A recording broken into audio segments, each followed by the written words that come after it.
All right, welcome everybody to Dave Cooper Live. And yeah, you're seeing a robotic machine. We're going to start firing it up while we sit here. Today we are live on location in Pittsburgh at Advanced Construction Robotics. With me is CEO Daniel Proctor sharing with us how modern crews and modern equipment are paving the way for the modern workforce. But before we get started, most of you know I am a Pittsburgh native. So obviously this is an awesome place to be, and I'm glad to be here in Pittsburgh. But did you know that the influx of tech is here as well? Companies like Google, Amazon, Facebook, Apple, and more. They are hiring thousands of people in the Pittsburgh area.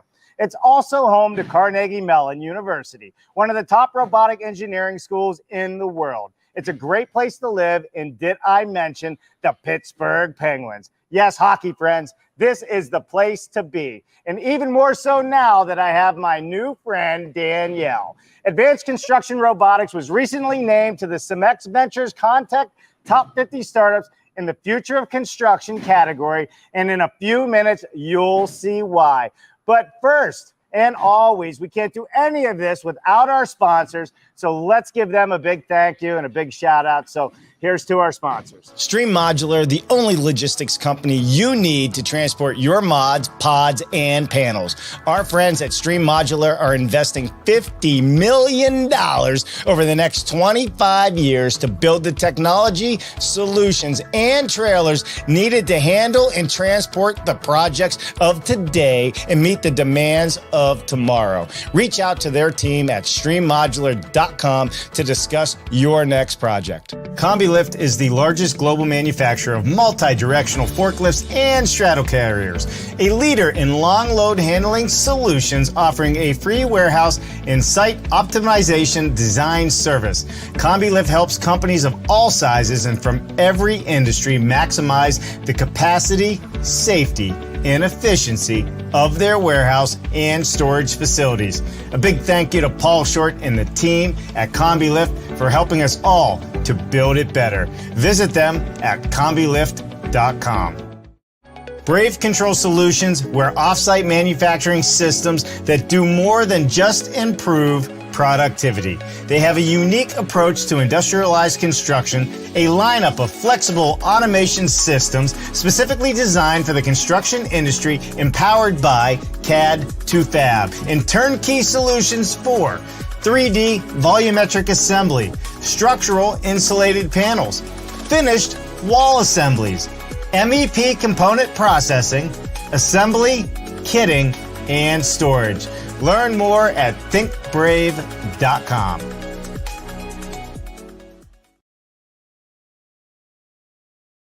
All right, welcome everybody. We are in Pittsburgh, Pennsylvania, Allison Park to be exact. And as you can see behind me, we have one of the latest and greatest inventions coming out of Pittsburgh. This is the TieBot.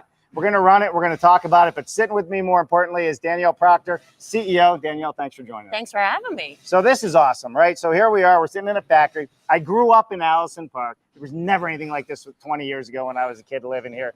Danielle, before we get into what we have going on behind us, tell us a little bit about who you are, what you do, and then we'll get into what's happening back here. All right. So thanks, Dave, again for having me. My name is Danielle Proctor. I am the president and CEO of Advanced Construction Robotics. I got my start here in Pittsburgh. Actually was here for high school, stayed for college, went to Carnegie Mellon University as an alum there, industrial management, and also started a bit in the software and coding world. Went into software for the first 10, 12 years, designing business analytic programs for big data mining, business intelligence, basically transforming, how do you transform data into knowledge? So I worked with a think tank out of CMU, Management Science Associates. They gave me my start, and I really, really enjoyed how to translate and do new product development. It was the boom of new product and new software. So fun part of that is I got to travel around the world, ask people what they need, what their problem is, and figure out solutions to address it. As you know, or maybe don't know, I'm a really big golfer. Happened to be out playing at a tournament and ran into this gentleman named Steve Muck. We met out in California at Pebble Beach, and he said, I think you would be great in construction.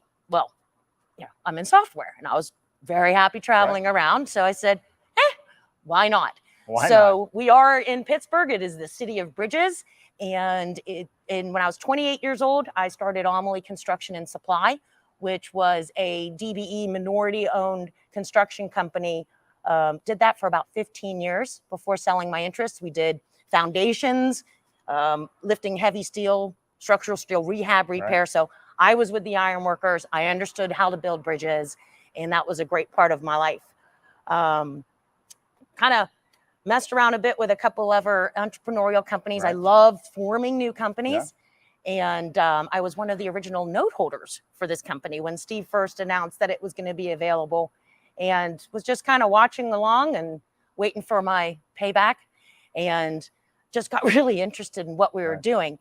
So when Steve asked me to come on board, I mean, the chance of actually being able to take my 15 years of software and technology, new product development And construction, merge them together and bring something new to the industry, I couldn't say no. Well, you know, it's exciting, right? Because the industry is changing. There is more advancements coming, and we're going to get into what's behind us here in just a second. But I think it's super exciting that, one, you grew up here, right? Two, you went to the schools that are teaching technology. And three, I mean, you were running successful construction companies back in the day as well. And you have a lot of experience to bring all that together. And I think, and it's right here in our backyard. So excellent. Yeah, I'm really happy. So what are we looking at behind us here? All right, so this is TieBot. This is the first product that's come out of Advanced Construction Robotics. For you who don't understand what rebar is, any bridge, any concrete is going to require reinforcing steel, which is rebar. And everybody has to lay these down. This is a very small, light piece. It's a subsection. And what happens is it gets laid down into intersections. It is a back-breaking job for the guys that have to go out there and either hand tie every single intersection, or there are some other tools out there, some guns. TieBot come about when Steve was trying to get some workers to do, he has a very large, heavy civil Bremen construction. So all they do is bridges and deep foundations. And he was running short on people. So he came up with this brainchild and needed to address the lack of labor and getting the job done with something that was repetitive, backbreaking, and dirty and dangerous. I mean, this is dangerous. Absolutely. So what you're watching is basically a robot that has been developed. It is actively looking for any intersection. If it sees this, it's going to tie it. So go put your fingers over there, Dave, and see what happens. It'll give me a permanent wedding ring. It doesn't know whether it's rebar. Its main goal is consistently over 1,100 ties per hour. All it wants to do is this all day, all night, rain, snow, no breaks, no yipping back at you. So where did the brainchild of this actually come from? Like, and what problem are we solving here, Danielle? Okay, so a couple problems we're solving is this idea of this bulk tying takes up a big part of the construction business, and being able to automate and augment that role allows us to let skilled workers expand into a different area where they could do more work and move faster. So the biggest benefit of TieBot is savings, whether it's schedule, whether it's time, man hours, safety, So this is something that is allowing our current crews to be augmented to move forward and do more work. Got it. So, but you're not taking jobs from people. No. That's the big thing, right? Everybody always thinks that when we're talking about robotics, you're actually helping them do more. No, we are. Yes, exactly. And that's the right way to look at it. We're augmenting these crews. It's a new tool of the trade. Right. I mean, you think about back in the excavator when that first came out, and those 30 guys, those 30 guys with shovels, you know, how do you think they felt about the first excavator? Now, if you see an excavator on a job, you don't think about, oh, that took my job. That just is saying I can do my job better. Right. So, and that's really the key to all of this, right? One, there is a workforce issue we're having out there. We don't have the trades in the workforce. And two, you know, with the infrastructure in this country, we need all the help that we can get. Yes. Roads, bridges, you name it. And this is dangerous work. This is hard work. This is heavy. I mean, this is not light. She almost hit me over the head with it earlier. She was playing around. No, I'm just kidding.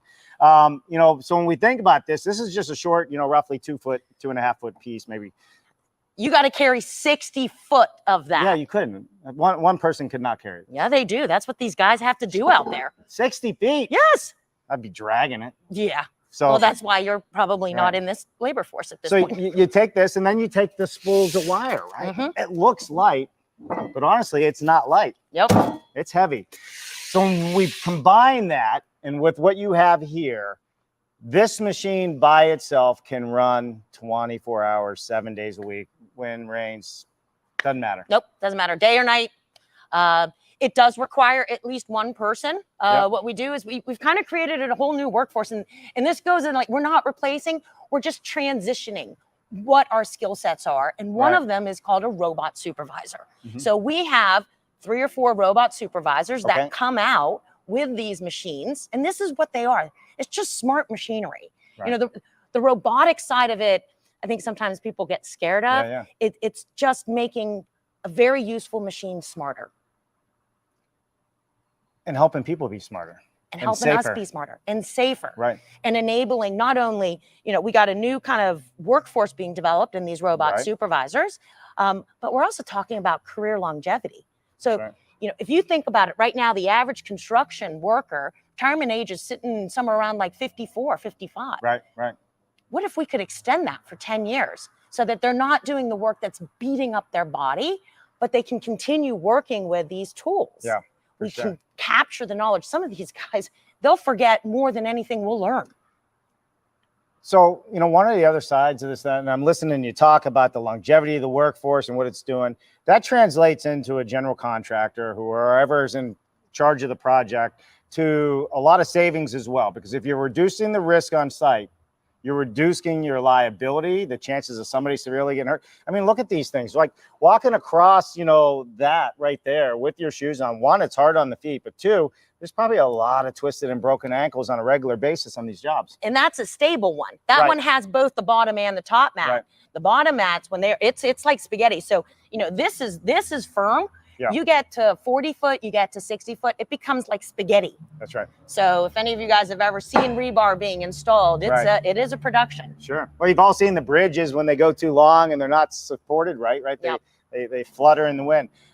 All right. So advanced construction robotics, you guys have been winning numerous awards. Talk to me a little bit about what you've been winning and why.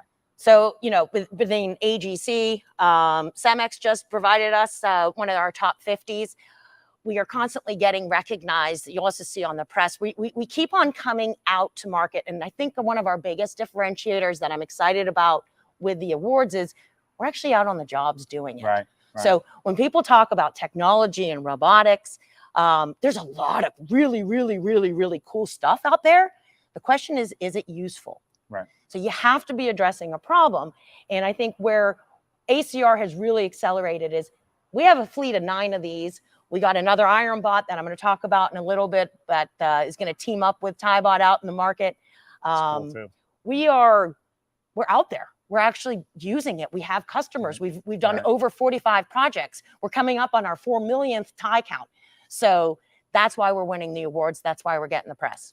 I love that. So the span of this, how wide can you go for a bridge? Okay, so it's adjustable. It can go as little as 9 feet. 9 feet. All the way up to 117. 117 feet. 117 feet. So what you're looking here is a basic gantry system, and it just can expand. Sure. So it's like a, you know, the customer will call us, let us know the width of the job, and we configure it. We can ship it.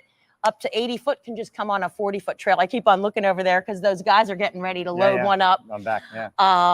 So 40-foot trailer, it comes on the job site. We put it together. You need a crane, and we're up and running within like an hour. In an hour.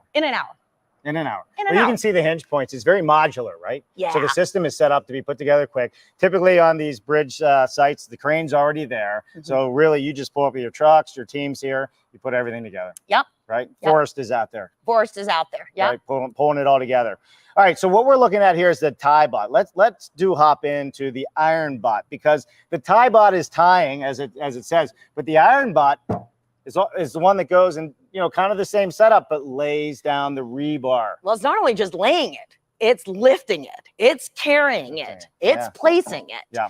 So now we're really starting to get into a whole new era of the overall bridge deck installation. Right. You know, TieBot, when it first came out, really, really, really cool. Very, very, very useful.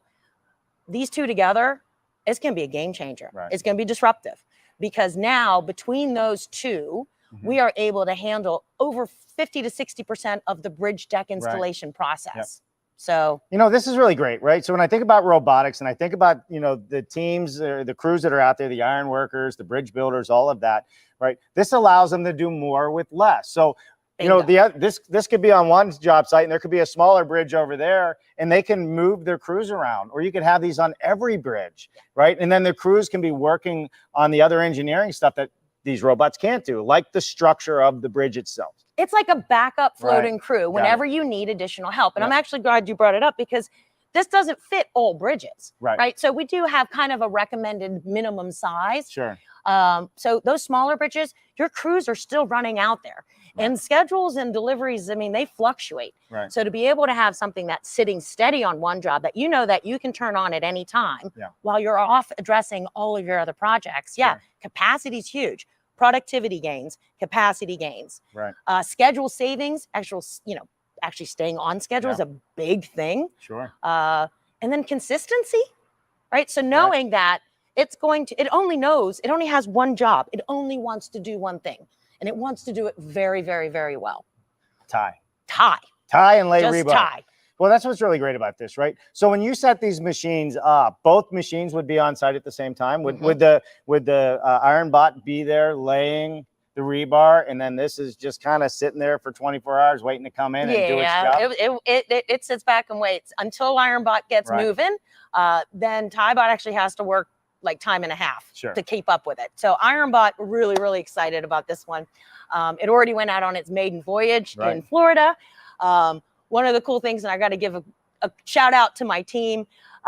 We do a lot of engineering modeling and projections and assumptions and calculations, and we actually hit it. You hit it? Hit it first time out. So all of the modeling said, you're going to shave your schedule in half. I said, no way. We did it. And you shake that up. Volume with the bot, and then we're going to show some B-roll. So when you say shaved it in half, so the job, I like to call it traditional, right? So it's a traditional installation because this technology augmented installation still needs people. I can't express that enough. So you have the same crew. Traditionally, the job was bid for about 14 days, start to finish. We brought IronBot, we bought TieBot. Shelby was our customer. They maintained their current crew. Nobody went home.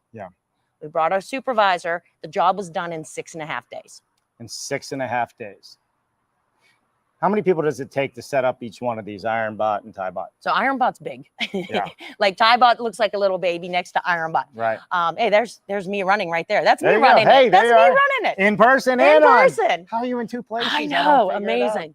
So IronBot will take a little bit longer to configure because it is massive.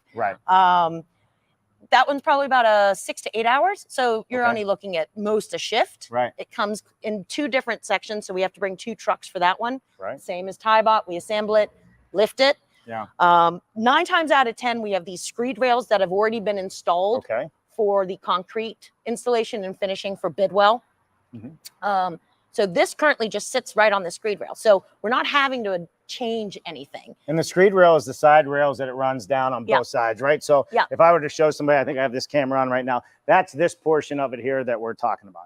The bogies, those are screed rail bogies that are running on what would look like installed screed rails. In the event that there are no screed rails, we actually have porta rails system that will bring out for you. So we've done tilt-up walls. I mean, you start thinking about some of those million-plus just square thinking about this, right? Right? Yeah, I mean, literally. So for those Amazon, of you that, like any of those big warehouses. Yeah. So, and heck, I was just in one out in Las Vegas this past weekend. And I have to tell you, like, you're absolutely right. This is only one opportunity for this. When we look at the big concrete tilt-up walls, right? When you see those big Amazon warehouses out there that are just huge and they look like they're a mile long, all of those walls are typically poured on site on the slab that they've already built, and then they're pulled up into place. And guess this what could they run need down in the them? whole thing. Guess what they need in them? They need the rebar. They need the rebar. Yeah, not only for the walls, but for the concrete. So we foundation, actually, yeah. you know, I give a big shout out to Lithco, one of the second largest one in the country. We came out and did a tilt-up test for them. We're still looking, you know, but now that we have these porter rail systems, these gantries and this, you know, this is just a delivery mechanism. Right. The money is right there in this tram, and here's where all the smarts are. Inside here. Yeah. So this has 2 cameras underneath there, and that's what it's looking for. So we can adapt this, you know, as we move into future different applications. And you know, everybody got a tie rebar, right? Everybody got a place rebar. So the technology that's in this, right, is really advanced. You know, advanced construction robotics, got it. You know, but the reality of it is scanning and visualizing and seeing. Is it also documenting? Does it actually, like, it's taking pictures? Is it documenting what's going on? It is. And then even better yet, wow, that's cool. It's talking back to us. Right. So we get to talk to our robots every 15 minutes. It's pinging and talking back to here as a headquarters. So we know where the robot is, how it's doing, if there's a fault, if there's any issues that need to be. And then at the end of the day, just like a worker, it sends us a daily work report. That's awesome. Yeah. And there's no worker liability with it. No, there is no worker liability. And it shows up on time. It shows up on time. That's all perfect. Yes. Perfect. So let's talk about the path to the modern workforce, right? Because this is a path to it. So there's still labor involved. They've still got to set it up. Somebody's got to monitor it, like Forrest over here, right? That understands the technology and be with it. But it actually it's allowing you to be more diversified and bring a more diverse workforce into the environment. Like, you were out on the job site running this. This is heavy work, right? So when you think about the lifting that you take away from some of that and what's happening here, anybody can come do this job. Yes? Yeah. I think Rod Busters, you know, there's such a sense of pride, right? So I really cannot express. There is an art to this, and we have to maintain that intellectual capability, and we have to maintain what they know how to do. Let this technology do the mindless stuff. Right. You know, in no way are we saying that TieBot's smarter. TieBot has been designed for one purpose. Sure. And if there is a span, I mean, there's some of these bridges, there's bridges that could be 14 miles long. Right. Like, it just wants to continue down that path. So this modern workforce is, I'm passionate about this because I'm living it and breathing it, and I see where this future is going. You know, our founder and executive chair, Steve, he built this company because it addressed a specific construction problem. You know, it's now, so we have early adopters, and our early adopters are great. We have innovation and integration partners. They understand it. They want to help us build. So I think that's the first step of this path to the modern workforce. And we've kind of cut it into 3 steps, right? Make it easy. First one, concept. Number one, concept. Just try it out. Right? Research it. Do you have a problem? Would you want to check this out? One of the things, and you know, this can be for any tech, or I'm going to pitch ACR at this point. We offer to bring this out to your job site, 0 risk. Let us get it on your job. Let it do some work. If you don't like it, we'll send it home. Right. And you're only going to pay if it actually works. So you're not paying for it just to show up. You're not paying for it to sit on the sidelines. You only pay per tie as it performs work. So ACR is actually going to load everything up on a truck and show up at your job site, set everything up, let it do its job. And if you don't like it, you'll take it away. But if you like it, then you pay for the work it's doing. And so do I already know what that cost of work is? We give you a quote. So we do a full estimate. There's a whole pre-deployment thing, so we can make sure that everybody feels, again, this mitigating any risk or fear. Sure. So there's a pre-deployment plan. We show you exactly how it's going to tie, where it's going to tie, what the schedule is, and how long it would be. Who's the customer in this? So kind of 2 main customers. Mostly right now we have specialty subcontractors. These are the guys who are installing rebar day in, day out. This is their bread and butter. So we have a good number of those. And those are the heavy users, because they may have 5, 6 different bridges running at the same time, and they've been contracted by the general contractor. We also do work with the general contractors if they want to self-perform. But this type of work tends to be a specialty rebar Okay. installation job. So we work with the end user who's going to be using it. And so the applications moving forward, we already have the bridges, we have tilt up, warehouse buildings, concrete wall buildings. What else are you seeing? I mean, it seems to me like this could be unlimited. Well, you got CRCP, which is continuous reinforced concrete paving. So literally miles. So there's 10 states. I think 10, maybe 8. Maybe they can help us on the turnpike here. Yeah, well, Pennsylvania doesn't. Pennsylvania, they use asphalt. Yeah, they use mesh. They don't use CRCP. But there's some states out there that they should. But so CRCP, and then just all the other bridge operations. You start thinking about what can we help with? What's dangerous? What's dull? What's dirty?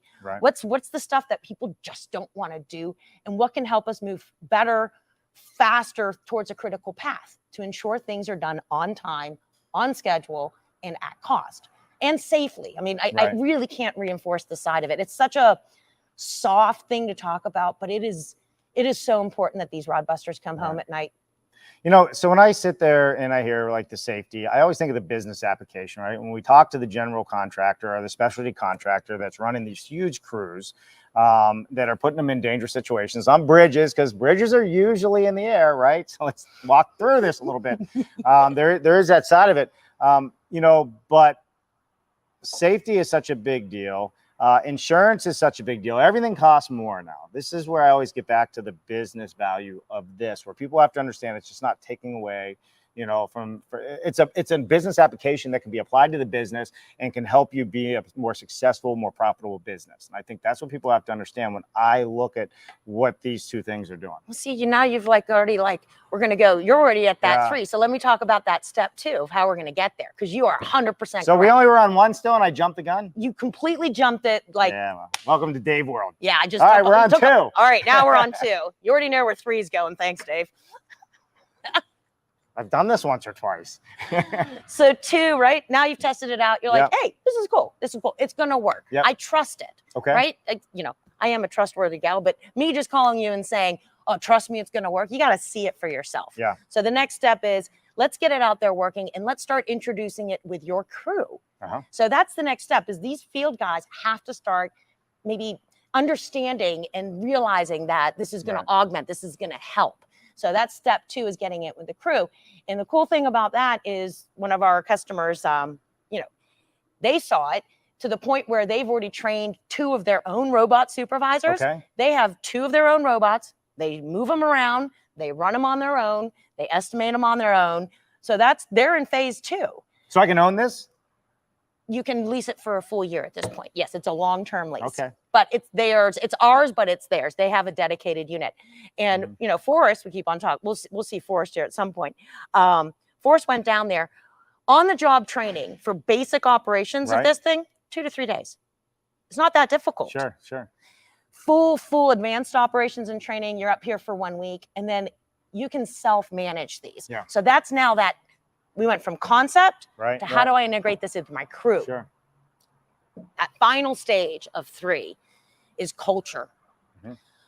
How do I understand and trust this that I now start looking at how I'm going to change business? How am I going to incorporate that into estimating? Where is my competitive advantage? When you start looking at this technology and saying, ooh, if I made these couple tweaks, I could really unleash the potential of this technology, understanding that, embracing it on a corporate C-level, estimating level, supervisor level. That's where we're really starting to see. Well, that's the disruption that we're talking about. Every other industry collects data. Yes. This is collecting the data of what's happening on the bridges, which is very good for historical things. If something ever went bad or something wasn't engineered right, not because of your machine, but just, the longevity of things. How long is it lasting? This is actually tracking every piece of rebar that was tied, and they'll have a digital visualization that nobody skipped the section and the project manager missed it. We're not quite there yet, but I love where you're going. That's where it's going, That's where it's going. Yeah, that's where it's going. So this currently requires no pre-programming, no mapping, no BIM. IronBot doesn't require any pre-mapping because we really haven't seen a huge influx of BIM into here yet. Doesn't really exist yet. These guys are out there. They have to look on their own, and they have to understand the environment. And I love it that the engineers call it in the wild. Right. So robotics in a warehouse space like this is a lot easier. Right. When we start throwing different types of variations or different type of fluctuation, and in all my years with bridges, I haven't seen one bridge that's been exactly the same. Yeah. They all have their own personality. Right. Being able to adapt in the wild is what we're trying to get to. Yeah. Well, and that's really it. And I like the idea of adapting in the wild. And I love the idea that, it's going to have the ability to really be able to do, it's not just a one-trick pony, depending on exactly what the bridge is. It can be taught or given the data based on the plan. So let's talk about that. How does this know to build that? That is all self-contained at this point. So we would definitely look at that once that big data and how you could do that in the, some of the things that we play around and we talk about. But currently, these are all self-contained autonomous systems. So basically what that means, it is not taking any outside input. Right. It is getting onto the project. And in TieBot's case, it's literally just looking for an intersection. Yeah. And it knows to tie it, whether every single one or every other, on a kind of checkerboard pattern, because each state specifications are different. Sometimes you only need to tie 50%. Sure. Sometimes you need to do 100. IronBot's vision and autonomy is as soon as it sees a bar, so it'll lift up the bar. I mean, it's lifting 5,000-pound bundles. It'll carry it to where it needs One to start. person's not lifting that. No. Just saying. No. It knows where to start. Forrest just gives it a couple different instructions on. We have something called a belly box. Basically, all he's saying, here, Forrest, come over here. Come on, we keep on talking about Forrest. I know. So I mean, this is basically it, right? This is it. Tilt it up so the camera can just see the inside. That's all it is, right? It's just a carry around computer, and Forrest runs the whole thing from that. Everything. And there's no remote control, so you'll see when the robot's running, we'll fire it up here. He'll be hands free. It's actually sitting on his side. This allows you to basically let it know, I need to start, I need to stop. It has an e-stop. It lets you know for TieBot whether I want to tie every intersection or every other. IronBot, all he's doing is letting it know, start here and do what your spacing is. That's right. So it wants to know, do you want every 6 inches? Do you want every 8 inches? And that's it. Fire it up. Let's see. Just this is how easy it is. He just clicks it on, and now it's running. All right. Is that tying currently? Currently. And it's not killing my ears. Like, honestly, it's not loud. No. Fortunately, unfortunately, this is one of the most boring demos we have, because after the first 2 minutes, you're like, Well, okay. It's kind of soothing. I was thinking if we put it up, maybe up in the air another 10 feet, you could hang a baby carriage from it, and it can just go up and down and rock the baby. Is that your next invention, the baby carriage off the rebar tying robot? That's right. Everybody should have one in their backyard. Right. You guys heard it first here. In their backyard, for sure. For sure. What have we not covered? What have we not covered in this conversation? You know what? Who's using it and where right now? Okay. How about that? So we are currently, most of the rebar, the specialty rebar companies we have. So we've had we have 15 unique different customers that are consistently using it. We've been in 8 states. Right now, the majority of the work is in Florida. I don't know if you guys heard about that big infrastructure push that's been released with DeSantis. We follow the work. And when you start looking at what projects we're looking at, or if anybody out there is like, ooh, I want to do this, we usually say if the traditional length of installation is about a week and a half, you're a really good candidate for TieBot. So we're not hitting every single little bridge. We are looking at the larger ones. And those ones, the TieBots will stay on for somewhere up to 2 years. Up to 2 years. That's how big the project is. Some of these jobs, my gosh, we just finished a job in Wisconsin with MKE erectors. That one was a lot of fun. It was the first time we'd been in that state. We're heading up to New Hampshire next week. Florida's a big one. We've done Texas, Pennsylvania. We're definitely in West Virginia. So all over. I mean, it really can be used around the world. Yes. I mean, rebar and concrete's used around the world for construction and bridges and roads and everything. Currently, we're offering it in the contiguous U.S. Yeah. We are talking to Canada on a couple big projects over in Vancouver. There's this massive, and at the end of the day, we're starting to see labor shortages. Yeah. So we're going to be talking to a company up in Illinois, which is great. So we kind of look forward to our Robot 911 calls sometimes, saying, "Oh my God, I don't have anybody." Robot 911. Robot 911. Do you have that phone number? You should look into that. You have it? Do you have that number? No, but I think should. Yeah, I think actually I may have to get it now. I would get on that now. All right, Danielle. So I think this is pretty awesome. We got a rebar lying robot. We got the TieBot. And then we got the future that all the data collection, everything that this can do, it can cut down on insurance costs for the general contractor. It can help the workers be safer, more productive, consistent, do more with less. Yep. And that's going to translate also to the Department of the DOT, transportation, everybody else, because they know that it's consistent. Well, I got to give a shout out to Florida. I mean, they actually adapted and added a spec in their Florida Department of Highways. Right. They actually inserted a paragraph specifically for TieBot to appreciate, embrace, and utilize technology. We're starting to see this across a lot of the DOTs. So when we start getting that kind of government support saying, guys, this is coming, we have to support it, that's when we start getting really excited. Did I miss anything? Is there anything you want to share? Maybe how to get a hold of you? Advanced Construction Robotics. Yeah. No, their website's constructionrobots.com. If you ever have any questions or just want to get a demo, we do live demos. We have a little demo trailer that can come out to you, or we can do live demos. IronBot's up at our outdoor facility, but anybody who wants to come see IronBot, we're more than happy to show it off. Yeah. And more importantly, once it gets out on jobs, just kind of stay tuned on our social media. We're always posting as jobs are getting completed, where we're going, when we're going, and there's going to be a press release coming out here in a couple of days. So on a press release, news stop. Mm-hmm. You know what? I have an idea what you're going to say, and you guys are going to be excited to hear about it because it is a game changer. Yeah. I mean, it changes a lot. I'm just excited. I mean, the mission of this company is, we got rebar. Now we're just going to keep on looking. What are other functions within the bridge end-to-end process? Right. What are other areas of construction? So even more importantly, any of you listeners out there, think about this question. If I could build a robot that could, I'd love to hear what you have to say. Because we have the team that could actually do it. And the fun part is I love it when I'm sitting with we have roboticists from Carnegie Mellon, Navy, Penn State. We got some brilliant people here. They've been finding out that sometimes the impossible is easy and the easy stuff is impossible, which has always been like an interesting shift as we start looking at technology. So I'm having so much fun learning along this process. So there you have it. If you have some ideas and you want to build something cool using robotics, I think you were just offering to reach out and let us know. Let us know. We will connect you with the right people within our team to make it happen. I love it. All right, listen.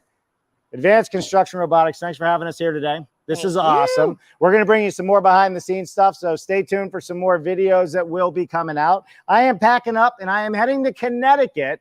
So you will see me in Connecticut tomorrow at the Science Symposium that's happening at Stratford at the Two Roads Brewery.